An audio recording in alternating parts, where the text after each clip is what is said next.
Episode की starting में नेडिया कहती है इस मंदिर की गार्डियन मैं हूँ, मेरा नाम नेडिया है। सबसे ज्यादा एक्साइटेड सिकी होता है और कहता है ये एक मरमेट है, लेकिन प्रोफेसर उसे जानकारी के लिए बताता है ये एक एंड्रॉइड है। और रेबेका को याद आता है उस क्रैश शिप के अंदर नेडिया लव ऑफ माई लिखा हुआ था, इसका क्या मतलब हो सकता है। हैप्पी और पिनो अपना नाम बताते हैं। नेडिया कहती है कि मैं एक ओल्ड मॉडल रोबोट हूँ, यहाँ पर आने वाले हर किसी के मन में सिर्फ एक ही मकसद होता है। और सिक कहता है इसका मतलब हमें मदर के बारे में पता चल जाएगा, मुझे लगा नहीं था हम इतनी जल्दी मदर को ढूंढ लेंगे। प्रोफेसर कहता है आखिर तुम कौन हो, और नेडिया बताती है मुझे 200 साल पहले बनाया हुआ था, जैसा कि मैंने पहले भी बताया मैं इस मंदिर की गार्डियन हूँ। हैप्पी और पिनो कहते हैं कि 200 साल पहले यानी कि तुम हमारी सीनियर हो। नेडिया कहते हैं कि 200 साल पहले यहाँ पर एक खजाना हुआ करता था पर वो जा चुका है। रेबेका कहते हैं कि यहाँ का खजाना और मदर के बारे में पता लगाना ये दोनों ही अलग अलग चीजें है ना। और नेडिया कहती है कि हाँ बिल्कुल ये दोनों अलग अलग चीजें हैं। अचानक से नेडिया जमीन के ऊपर मुंह के बल गिर जाती है और बताती है मैं केबल से जुड़ी हुई, मैं केबल से ज्यादा दूर तक नहीं जा सकती और बिना केबल के मैं चल भी नहीं सकती। सिकी एक दरवाजे की तरफ इशारा करता है और कहता है कि दरवाजे के पार आखिर क्या होगा। नेडिया उन्हें बताती है दरवाजे के पार सबसे गहराई में मदर बीकन मिलेगा, अगर तुम लोग वहाँ पर जाना चाहते हो तो मैं रोकूंगी नहीं, लेकिन मैं बताना चाहती हूँ कोई भी गारंटी नहीं तुम लोग वहाँ पर सही सलामत रहोगे या फिर नहीं। जाने से पहले एक बार सोच लो। सिकी कहता है हम लोग जरूर जाएंगे। और नेडिया उन्हें कहती है अगर तुम लोगों को लगे कि तुम लोग वहाँ पर सही सलामत नहीं रह पाओगे तो दौड़ते वापस आ जाना। नेडिया उस दरवाजे को खोल देती है। सिकी और बाकी लोग दौड़ते हुए दरवाजे के अंदर चले जाते हैं और दरवाजे के अंदर एक बहुत बड़ी गुफा होती है। सिकी कहता है टेम्पल के नीचे तो एक गुफा है, लेकिन यहाँ पर बहुत ज्यादा गर्मी है और सबसे ज्यादा हालत खराब हुमरा की होती है। रेबेका उससे कहती है क्या तुम ठीक हो, सबसे ज्यादा परेशानी तो तुम्हें हो रही है। हुमरा कहती है कि ये मेरी ट्रेनिंग का हिस्सा है, मुझे अपने दिमाग को शांत रखना होगा। और दौड़ते हुए सामने जाने लगती है, लेकिन सामने बहुत सारी फायर होती है और गर्मी और भी ज्यादा बढ़ जाती है। सिकी और प्रोफेसर वहीं पर चिल्लाना शुरू कर देता है और हुमरा भी वहीं पर गिर जाती है। रेबेका का स्विमिंग सूट जलने लगता है। प्रोफेसर कहता है ये देखने के लिए मैं कितनी भी गर्मी सह सकता हूँ। हैप्पी और पिनो का सिस्टम भी ज्यादा गर्मी को नहीं सह सकता। सिकी अपनी ग्रेविटी को एक्टिवेट करता है और सामने बढ़ने लगता है, लेकिन आगे बहुत सारी फायर होती है। वो सभी लोग दुम दबा के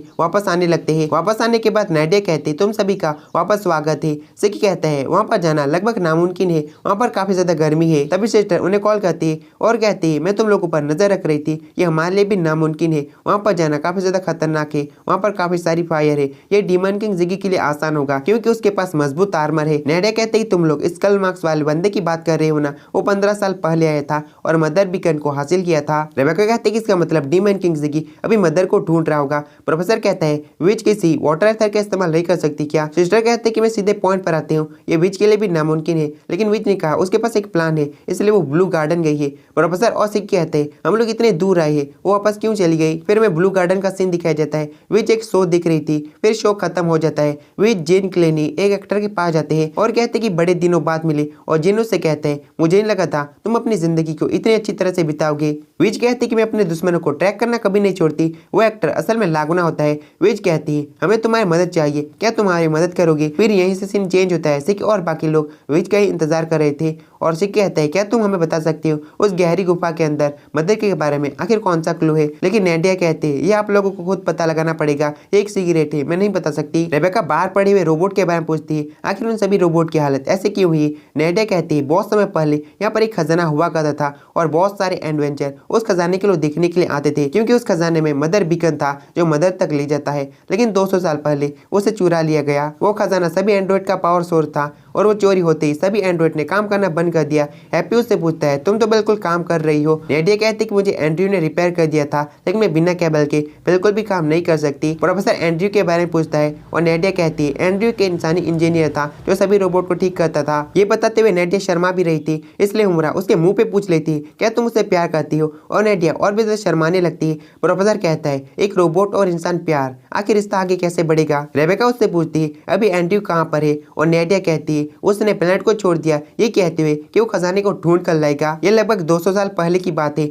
एंड्रयू ने वादा किया था वो जरूर आएगा मेरे लिए, और सिकी बताने की कोशिश करता है इंसान 200 साल तक नहीं जी सकते, लेकिन रेबेका उसका मुंह बंद कर लेती है। नेडिया कहती है मैं अभी तक उसका इंतजार कर रही हूँ, खजाना चोरी हुआ था लेकिन मदर बीकन अभी तक है, इसलिए चिंता करने की कोई जरूरत नहीं। हैप्पी कहता है डीमन किंग जिगी ने क्या उसे ढूंढ लिया था। नेडिया कहती है मदर बीकन काफी सारे एडवेंचर्स को मिला था, वो अकेला नहीं था। प्रोफेसर कहता है कि आखिर मदर बीकन आखिर किस तरह का होगा। तभी यहाँ पर विच आ जाती है लागुना को लेकर। विच कहती है मैं वापस आ गई, मैं वहाँ पर गई थी क्लिनी और जिन को लेकर, मुझे लगा लागुना को मनाना काफी ज्यादा मुश्किल होगा पर ये जल्दी मान गया। लागुना कहती है कि शर्त को भूलना मत, प्रोफेसर काफी ज्यादा गुस्से में होता है और कहता है ये तो ड्रैगन के चमचों में से एक है, आखिर तुम इसे लेकर क्यों आए। लागुना कहते हैं मैं उसका चमचा नहीं था, ड्रैगन जो हम पर ही निर्भर था, उसे एथर को बैलेंस करने के लिए 4 एलिमेंट की जरूरत थी, इसलिए उसने हमें रखा, लेकिन हमें नहीं पता था कि वो इतना ज्यादा बुढ़ा आदमी है। तुम लोगों ने 4 एलिमेंट को सील कर दिया, उसके बाद लाइफ सपोर्ट मशीन को तबाह कर दिया, इसी वजह से तुम लोग ड्रैगन जो को हरा पाए। उस वक्त वो ज्यादा ताकतवर नहीं था। और प्रोफेसर कहता है आखिर तुम्हारी दिक्कत क्या है।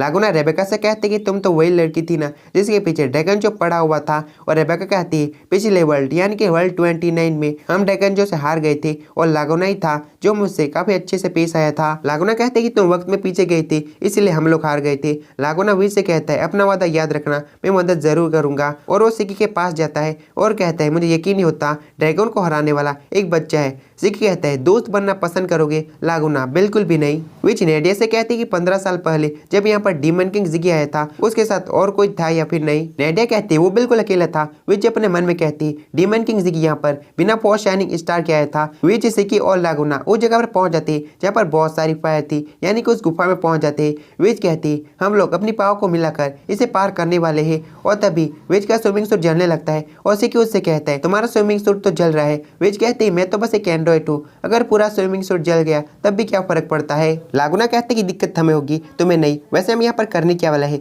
विच उसे बताती है लागुना तुम अपनी पाव को यूज करते हुए सिक्की को पानी में बदलना, उसके बाद मैं अपना एथर यूज करूंगी और सिक्की अपने फॉर्म को बरकरार रखेगा और अपनी ग्रेविटी की पावर को यूज करते हुए आगे बढ़ेगा। लागुना कहता है कि लेकिन पानी पूरी तरह से सूख जाएगा। विच कहते हैं इसलिए मैं कोडिंग को ऐड कर दूंगी, इसलिए चिंता की कोई बात नहीं। लागुना कहता है कि मेरी कोई भी जिम्मेदारी नहीं, लेकिन इस बच्चे को रोना पड़ेगा। विच कहते हैं कि तो काफी आसान है, सिक्की तुम्हारे सर के ऊपर कीड़ा, और सिक्की वहीं पर रोने लगता है और पानी में बदल जाता है। विच पानी में एथर कोडिंग को मिला देती है जिससे सिक्की ग्रेविटी की पावर को भी यूज कर सके। सिक्की गुफा में आगे बढ़ने लगता है। लागुना कहता है ये अपनी ग्रेविटी की पावर को यूज करते हुए लैपटॉप को हटा नहीं सकता क्या। और विच कहते हैं यहाँ का एथर ऐसा करने से रोकता है। सिक्की सारी आग की लैपटॉप को पार करते हुए अंदर घुस जाता है। अंदर सिक्की को किसी की आवाज आती है। वो आवाज कहती है यहाँ पर पहले मेरा हिस्सा हुआ करता था लेकिन उसे चुरा लिया गया, लाइट का पीछा करो मैं तुम्हें मिल जाऊंगी। और सिक्की के सामने मदर अपीयर होती है। उसके बाद क्या होता है वो हमें नहीं दिखाया जाता। सिक्की गुफा से बाहर आ चुका था, उसके हाथ में एक चमकती हुई चीज थी। नेडिया बताती है ये मदर का एथर है, जो खजाना पहले यहाँ पर था वो मदर का हिस्सा था। उसके चोरी होने के बावजूद भी वो एथर इसी जगह पर रहा। विच कहती है क्या ये एथर हमें मदर का लोकेशन बताएगा। नेडिया कहती है मुझे इसके बारे में नहीं पता लेकिन संभावना हो सकती है। कहा जाता है कि मदर के अनगिनत हिस्से हैं जो कॉस्मोस में कहीं पर भी मौजूद हो सकते हैं। कुछ तो टेम्पलों में रखे गए हैं और कुछ तो स्पेस में घूम रहे हैं। हम उन हिस्सों को रिलिक्स कहते हैं। मदर का एथर कंपास की तरह काम करता है और रिलिक्स को ढूंढने में मदद करता है। प्रोफेसर कहता है कि यहाँ पर जितना भी मदर का एथर है वो सभी को एब्जॉर्ब कर लेते हैं। लागुना कहता है तुम कितने बड़े बेवकूफ हो, यहाँ पर जितने भी पहले लोग आए थे उन लोगों ने ऐसा नहीं किया, शायद ये करना नामुमकिन है। नेडिया कहते हैं कि जितने भी एथर को एब्जॉर्ब कर लिया जाए एथर में कोई भी बदलाव नहीं होगा। सिक्की उससे सारी चीजों के लिए थैंक यू कहता है और कहता है अगर हम इस एथर को फॉलो करते हैं तो हम मदर तक पहुंच सकते हैं। नेडिया कहती है मुझे उम्मीद थी मैं दोबारा एंड्रयू से मिल सकती हूँ। विच उससे कहती है मुझे तुम्हें कुछ बताना है, एंड्रयू पहले ही मर चुका है। इंसान 200 साल तक नहीं जीते क्योंकि उसने 200 साल पहले इस प्लेनेट को छोड़ा है, इसलिए वो मर चुका होगा। नेडिया कहती है उसने वादा किया था। रेबेका विच को रोकने की कोशिश करती है। विच कहती है कि हर झूठ को छुपाया नहीं जा सकता। थोड़ी देर पहले इस प्लेनेट पर जो शिप क्रैश हुई थी उस शिप को मैंने सच्चे चेक किया है, वहाँ पर एंड्रयू की लाश है और वहाँ से मुझे मेमोरी कार्ड भी मिला है जिसे हम अभी देखेंगे। फिनो उस मेमोरी कार्ड को अपने हाथ के अंदर डालती है, फिर रिकॉर्डिंग ऑन हो जाती है। एंड्रयू कहता है आज 6 जुलाई साल 293 है, मुझे वो खजाना मिल गया है जो चुरा लिया गया था। वो चोर काफी ज्यादा मामूली थे, मैंने उन चोरों से उस खजाने को ले लिया है, अब सब कुछ पहले जैसा हो जाएगा। और नेडिया तुम भी बिना केबल के कहीं पर भी जा सकती हो, तुम्हें केबल की नहीं जरूरत पड़ेगी। मुझे माफ करना मैंने तुम्हें पूरा 1 साल इंतजार करवाया। और साथ ही एंड्रयू से प्रपोज भी करता है, लेकिन तभी एंड्रयू की शिप से कुछ टकराता है और विच कहती है उसके शिप से मीटोराइट टकराया था। हालत के हिसाब से दिखा जाए तो शिप कंट्रोल से बाहर हो गई होगी और अपने ऑर्बिट से भटक गई होगी, इसलिए उस शिप को पूरे 200 साल लगे इस प्लेनेट पर क्रैश होने में। ये सब कुछ सुनने के बाद नेडिया और करीबी की क्या वो काफी ज्यादा रोने लगती है और अपने केबल को तोड़ते हुए उस शिप के पास पहुंचती है जहाँ पर एंड्रयू पहले ही मर चुका था। विच उसे समझाते हुए कहते हैं इंसानों की जिंदगी हमारे मुकाबले काफी ज्यादा कम होती है। और प्रोफेसर कहता है उसे जल्दी उस केबल से कनेक्ट करना पड़ेगा, नहीं तो शायद ये काम करना बंद कर देगी। नेडिया कहती है कि ऐसी जिंदगी का क्या फायदा जहाँ पर एंड्रयू जिंदा ही नहीं है। और विच उसे कहती है जो मर जाते हैं वो हमारे दिलों में जिंदा रहते हैं। प्रोफेसर कहता है कि चलो यार उसके केबल को जल्दी से रिपेयर कर देते हैं, नहीं तो वो काम नहीं करेगी। और रेबेका कहती है वो काम करेगी। एंड्रयू ने अपनी अपनी मेमोरी में बताया था रिलिक्स मिल चुका है, इसका मतलब उसे अब केबल की जरूरत नहीं है। उमरा कहती है कि इसका मतलब शिप के अंदर रिलिक होगा और तभी शिप के अंदर से वो रिलिक निकलता है और काफी जोर से चमकता है। काफी सारी रोशनी पानी से बाहर निकलती है और इस वजह से सारे के सारे रोबोट जिंदा हो जाते हैं और काम करना शुरू कर देते हैं। मेरा मतलब स्टार्ट हो जाते हैं, अपने हाथ पैर हिलाना शुरू कर देते हैं। प्रोफेसर कहता है पानी का लेवल तो घट गया और नेडिया उन्हें बताती है ये इस पानी का नॉर्मल स्टेज है। वो रिलिक बिल्कुल कैंडल लाइट की तरह था। नेडिया उसे पकड़ लेती है और नेडिया को अपने पास एंड्रयू महसूस होता है। खैर ये बस नेडिया की इमेजिनेशन होगी। तो गाइस ये वाला एपिसोड खत्म होता है। आई होप कि आपको अच्छा लगा होगा।